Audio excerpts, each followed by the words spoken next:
Hi friends, welcome to Deepika reviews. Kalavari Kodalu Kanaka Mahalakshmi upcoming ఎపిసోడ్లో ఏం జరగబోతుందో తెలుసుకోవాలనుకుంటున్నారా? అయితే ఛానల్ను సబ్స్క్రైబ్ చేసుకుని సపోర్ట్ చేయడం మర్చిపోకండి. హాస్పిటల్లో లక్ష్మిని చూసి పద్మాక్షి షాక్ అవుతుంది. లక్ష్మి రూమ్లోకి వెళ్తున్న నర్సుని చూసి, నర్స్, ఆ అమ్మాయికి ఏమైంది? ఆ అమ్మాయి ప్రెగ్నెంటా అని చెప్పి అడుగుతూ ఉంటుంది. అవును మేడం, ఆ అమ్మాయి ప్రెగ్నెంట్, తెలియకుండానే విషపు ఆహారం తీసుకుంది అని చెప్పి నర్స్ చెప్తూ ఉంటుంది.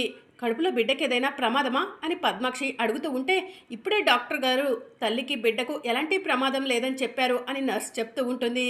ఇప్పుడు అమ్మాయికి ఎన్నో నెల అని పద్మాక్షి అడుగుతూ ఉంటే, 7వ నెల మేడం అని నర్స్ చెప్తుంది. సరే మేడం, నన్ను డాక్టర్ గారు పిలుస్తున్నారు అని నర్స్ అక్కడి నుంచి వెళ్ళిపోగానే పద్మాక్షి వెంటనే సహస్రకు ట్రీట్మెంట్ చేసే డాక్టర్ దగ్గరకు వెళ్తుంది. ఏంటి పద్మాక్షి గారు మళ్ళీ వచ్చారు అని చెప్పి సహస్రకు ట్రీట్మెంట్ చేసే డాక్టర్ అడుగుతూ ఉంటుంది. 7వ నెలలో డెలివరీ చేయొచ్చా అని చెప్పి పద్మాక్షి అడుగుతూ ఉంటుంది. డెలివరీ చేయొచ్చు, కాకపోతే బేబీ ప్రీమేచ్యూర్ బేబీ అవుతుంది అని డాక్టర్ చెప్తూ ఉంటుంది.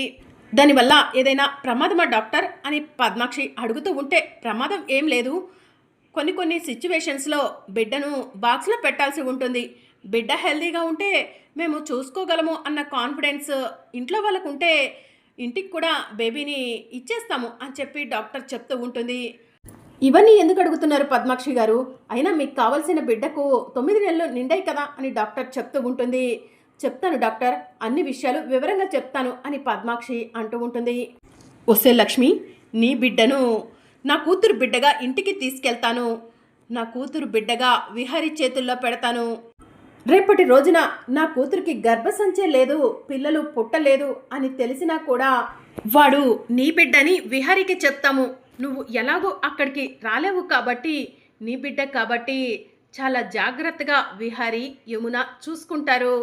అలాగే నా కూతురు కూడా నీ బిడ్డను తీసుకొచ్చినందుకు మొదట కోప్పడ్డా, తర్వాత ఏదో ఒకలా నా కూతుర్ని కూడా ప్రేమగానే చూస్తారు. రేపు ఎలాంటి సమస్య రాకుండా ఉండాలంటే నీ బిడ్డనే ఆ ఇంటికి వారసుడిగా తీసుకెళ్ళాలి అని చెప్పి పద్మాక్షి మనసులో అనుకుంటూ ఉంటుంది. ఇప్పుడే ఆ లక్ష్మితో బిడ్డ గురించి మాట్లాడతాను అని పద్మాక్షి మనసులో అనుకొని లక్ష్మి రూమ్ దగ్గరకు వెళ్ళేసరికి లక్ష్మి రూమ్లో డాక్టర్, నర్సు ఇంకా బామ్మ అందరూ కూడా ఉంటారు. డాక్టర్ అమ్మ, నా మనవరాలకి ఇక ప్రమాదం లేదా? ఇంటికి తీసుకెళ్ళిపోవచ్చా అని బామ్మ అడుగుతూ ఉంటుంది. ఎవరి బామ్మ లక్ష్మిని మనవరాలని ఎందుకంటుంది అని చెప్పి పద్మాక్షి మనసులో అనుకుంటూ ఉంటుంది. నిజంగానే ఈవిడ లక్ష్మికి బామ్మ. ఈవిడ ముందు బిడ్డ గురించి లక్ష్మిని అడగటం కుదరదు. లక్ష్మి ఇవ్వటానికి ఒప్పుకున్నా కూడా ఈ ముసలావిడ ఒప్పుకోకపోవచ్చు. చిన్నగా సమయం చూసి లక్ష్మిని బిడ్డ గురించి అడుగుతాను అని పద్మాక్షి మనసులో అనుకుంటూ ఉంటుంది. ఇక అప్పుడే సహస్ర వచ్చి, అమ్మా ఇంకా ఎంతసేపు, చాలా సమయం అయింది ఇప్పటికే, రామ్మా వెళ్దాం, ఇంట్లో అందరూ మన కోసం వెయిట్ చేస్తూ ఉంటారు అని సహస్ర చెప్తూ ఉంటుంది. సహస్ర, నువ్వు వెళ్ళవే, నాకు పనుంది అని పద్మాక్షి అంటూ ఉంటుంది. బ్రెయిన్ పనిచేస్తుందమ్మా నీకు? నేను కార్ డ్రైవ్ చేసుకుంటూ వెళ్తే అత్తయ్య వాళ్ళకు అనుమానం వస్తుంది కదా అని చెప్పి సహస్ర అంటూ ఉంటుంది. అది కాదు సహస్ర అని పద్మాక్షి అంటూ ఉంటే, ఇప్పుడేం చెప్పొద్దమ్మా, రా వెళ్దాం అని చెప్పి సహస్ర పద్మాక్షిని తీసుకొని లాక్కొని వెళ్తూ ఉంటుంది. ఇక మరోవైపు అంబిక విహారీ దగ్గరకు వెళ్ళి, బోర్డ్ ఆఫ్ డైరెక్టర్స్లో ఒకరి పైన చేయి చేసుకున్నావు, అతనికి బ్లడ్ కూడా వస్తుంది, అతను నీ పైన కేసు పెడతా అంటున్నాడు విహారీ. నేను అతన్ని ఎక్స్క్యూజ్ చేయమని ఎంత రిక్వెస్ట్ చేసినా కూడా అతను ఒప్పుకోవట్లేదు. ప్లీజ్ విహారీ, నువ్వు వచ్చి ఒక్కసారి క్షమాపణ చెప్పు, అతను ఎక్స్క్యూజ్ చేస్తా అంటున్నాడు అని చెప్పి అంబిక చెప్తూ ఉంటుంది. అతనికి నేను క్షమాపణ చెప్పాలా? చెప్పను అని చెప్పి విహారీ అంటూ ఉంటాడు. ప్లీజ్ విహారీ, అలా అనకురా, రారా వెళ్ళి క్షమాపణ చెప్దాము, అతను కోర్టుకు వేస్తే అది కేసు అవుతుంది అని చెప్పి చారుకేశ అంటూ ఉంటాడు. ఎవరు ఎన్ని చెప్పినా సరే నేను క్షమాపణ చెప్పను అని విహారీ అంటాడు. విహారీ, నువ్వు క్షమాపణ చెప్పకపోతే చైర్మన్ పదవి నుంచి నిన్ను తొలగిస్తామంటున్నారు అని చెప్పి అంబిక చెప్తూ ఉంటుంది. చైర్మన్ పదవి నుంచి వాళ్ళు నన్ను తొలగించడం కాదు, నేనే సైడ్ అయిపోతున్నాను, చైర్మన్ పదవికి రాజీనామా చేస్తున్నాను అని విహారీ చెప్తూ ఉంటాడు. రే విహారీ, పిచ్చి పట్టిందా ఏంటి అని చారుకేశ అంటూ ఉంటాడు. లేదు మోయ, నాకు అసలు ఈ ఆస్తులు వద్దు, ఈ బిజినెస్లు వద్దు, ఏమీ వద్దు, నేను ఒంటరిగా ఉండాలనుకుంటున్నాను అని చెప్పి విహారీ చెప్తూ ఉంటాడు. వద్దు విహారీ, ఈ బిజినెస్ని కానీ ఈ ఆస్తుల్ని కానీ మీ నాన్న ఎంతో కష్టపడి ఈ స్థాయిలో నిలబెట్టారు, వాటిని నువ్వు వద్దనటం కరెక్ట్ కాదురా, ఈ విషయం యమున అక్కకు తెలిస్తే బాధపడుతుంది అని చారుకేశ చెప్తూ ఉంటాడు. అమ్మతో నేను మాట్లాడతాను, వెంటనే మీడియాని పిలిపించండి మావయ్య అని చెప్పి చారుకేశ అంటూ ఉంటాడు. వద్దు విహారి, నేను మీడియాని పిలిపించను అని చారుకేశ అంటూ ఉంటే అంబిక మీడియా వాళ్ళకు ఫోన్ చేయమని తన మనుషులకు సైగ చేస్తుంది. విహారి ఎందుకు చెప్తున్నానో వినరా అని చారుకేశ అంటూ ఉంటాడు. ఎవరు ఎన్ని చెప్పినా వినను, చైర్మన్ పదవికి రాజీనామా చేసేదే అని విహారి చెప్తూ ఉంటాడు. ఇక మరోవైపు ప్రెస్ వాళ్ళు వస్తారు. అంబిక ప్రెస్ వాళ్ళకు సైగ చేస్తూ ఉంటుంది. దాంతో ప్రెస్ వాళ్ళు మైక్ తీసుకెళ్లి విహారీ దగ్గర పెట్టి, విహారీ గారు మీరు చైర్మన్ పదవికి ఎందుకు రాజీనామా చేయాలనుకుంటున్నారు అని చెప్పి అడుగుతూ ఉంటారు.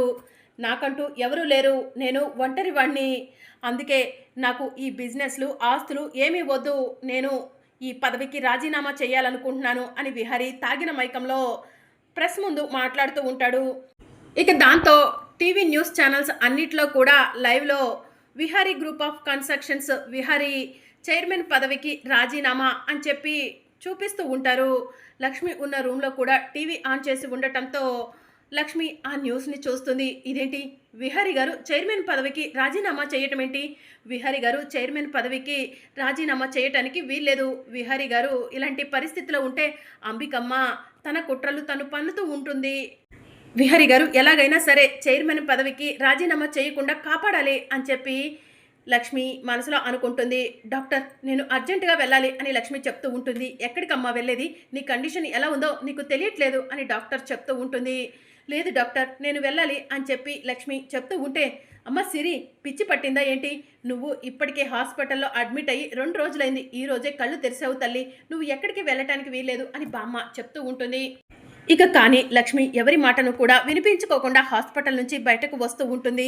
ఇక లక్ష్మి బయటికి వస్తూ ఉంటే భుజంగం మనుషులు లక్ష్మికి కాపలాగా నుంచొని ఉంటారు. ఆ లక్ష్మి ఒంటరిగా వెళ్తుంది. లక్ష్మిని మనం అంతం చేయడానికి ఇదే కరెక్ట్ సమయం అని చెప్పి భుజంగం మనుషులు మనసులో అనుకుంటారు. లక్ష్మిని ఫాలో అవుతూ వెళ్తూ ఉంటారు.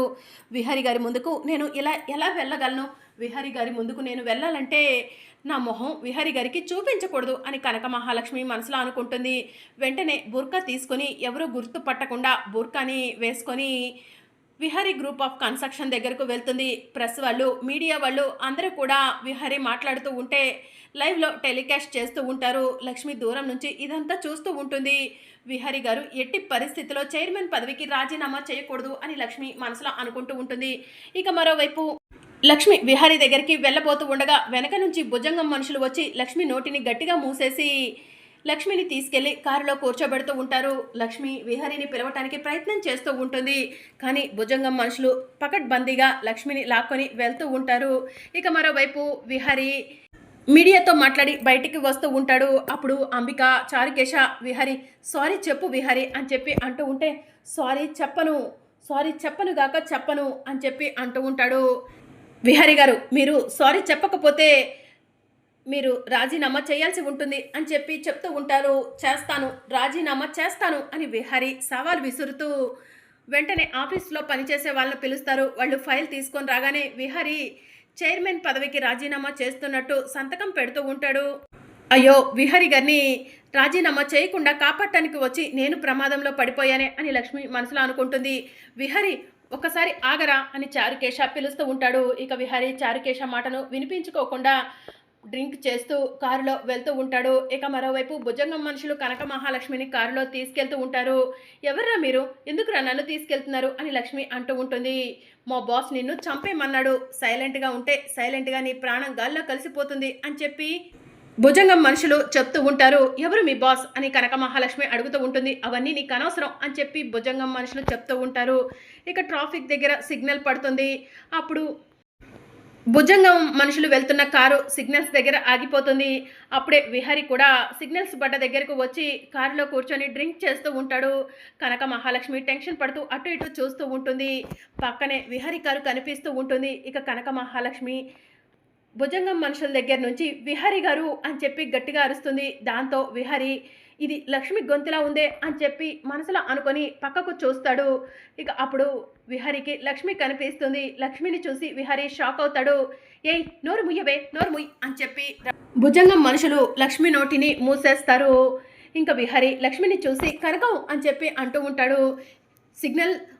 తీయటానికి చాలా టైం పట్టేలా ఉంది. మనం వెళ్ళిపోదాం పద. వాడు మనల్ని చూసేశాడు అని చెప్పి రౌడీలు మాట్లాడుకుంటారు. ఇక వెంటనే లక్ష్మిని తీసుకొని భుజంగం మనుషులు అక్కడి నుంచి వెళ్ళిపోతూ ఉంటే విహారీ కూడా వాళ్ళ కారు వెనకే ఫాలో అవుతూ ఉంటాడు. విహారీ గారు అని లక్ష్మి చేతిని విండోలో నుంచి బయటకు పెట్టి అరుస్తూ ఉంటుంది. ఇక విహారీ చాలా స్పీడ్గా కార్ డ్రైవ్ చేస్తూ వచ్చి భుజంగం మనుషులు వెళ్తున్న కారుకి అడ్డుగా పెడతాడు. ఇక దాంతో భుజంగం మనుషులు కారు దిగి విహారీ దగ్గరకు వచ్చి విహారీని కొట్టబోతూ ఉంటే విహారీ రౌడీలతో ఫైట్ చేస్తాడు. ఎవర్రా మీరు, నా లక్ష్మిని ఎక్కడికి తీసుకెళ్తున్నారా అని విహారీ అంటూ ఉంటాడు. ఇంకా విహారీ అలా రౌడీలను కొడుతూ ఉంటే భుజంగం మనుషులు భయంతో అక్కడి నుంచి పారిపోతారు. ఇక విహారీ కారు దగ్గరకు వెళ్తాడు. బుర్కాలో ఉన్న లక్ష్మిని చూసి లక్ష్మిని కొట్టడానికి విహారీ చెయ్యెత్తుతాడు. విహారీ గారు అని లక్ష్మి అంటుంది. అసలు ఏం చేశావో నీకు అర్థమవుతుందా? నన్ను వదిలి వెళ్ళిపోయావు. నాకెలా ఉందో తెలుసా? నా ప్రాణం నా నుంచి దూరమైనట్టు ఉంది. నేను బ్రతికున్న శవంతో సమానం కనకం. ఎందుకు కనకం నన్ను వదిలి వెళ్ళిపోయావు అని విహారీ అంటూ ఉంటాడు. నన్ను క్షమించండి విహారీ గారు అని చెప్పి లక్ష్మి అంటుంది. నిన్ను క్షమించాలా? నువ్వెంత తప్పు చేశావో తెలుసా? నిన్ను చూస్తుంటేనే, నీ పేరు ఎత్తితేనే నాకు అసహ్యం వచ్చేలా చేశావు అని విహారీ అంటూ ఉంటాడు. విహారీ గారు, నేను చేసింది మీకోసమే అని చెప్పి లక్ష్మి అంటుంది. నా కోసమా? నువ్వు చేసిన దానికి నేను సంతోషంగా ఉన్నానా? రోజు రోజుకి నరక యాతన అనుభవించాను అని చెప్పి విహారీ చెప్తూ ఉంటాడు. నేను చేసింది తప్పే విహారీ గారు. మీరు సంతోషంగా ఉంటారు, నేను లేకపోతే మీ కుటుంబంతో కలిసిపోతారని ఇలా చేశాను. నన్ను క్షమించండి అని చెప్పి కనక మహాలక్ష్మి అంటుంది. మరి ఈ బుర్కా ఏంటి అని విహారీ అంటూ ఉంటాడు. మీరు చైర్మన్ పదవికి రాజీనామా చేస్తున్నారని టీవీలో చూసి మీరు చైర్మన్ పదవికి రాజీనామా చేయకుండా అడ్డుకోవడానికి వచ్చాను విహారీ గారు అని చెప్పి లక్ష్మి అంటుంది. నువ్వు నా నుంచి దూరం అయిపోయిన తర్వాత నాకు ఆస్తులు, అంతస్తులు, బిజినెస్లు ఏమీ వద్దనిపించింది. అందుకే చైర్మన్ పదవికి రాజీనామా చేసేసాను కనకం అని విహారీ అంటూ ఉంటాడు. విహారీ గారు, మీరు చైర్మన్ పదవికి రాజీనామా చేసినా కూడా మళ్ళీ దాన్ని క్యాన్సిల్ చేసుకోవచ్చు. రండి విహారీ గారు వెళ్దాం అని చెప్పి లక్ష్మి అంటుంది. నేను రాను అని విహారీ అంటాడు. అదేంటి విహారీ గారు అలా మాట్లాడుతున్నారు అని కనక మహాలక్ష్మి అంటూ ఉంటుంది. మరి అప్కమింగ్ ఎపిసోడ్లో ఏం జరగనుందో తెలుసుకోవాలనుకుంటున్నారా? అయితే ఛానల్ను సబ్స్క్రైబ్ చేసుకొని సపోర్ట్ చేయడం మర్చిపోకండి. Thank you for watching.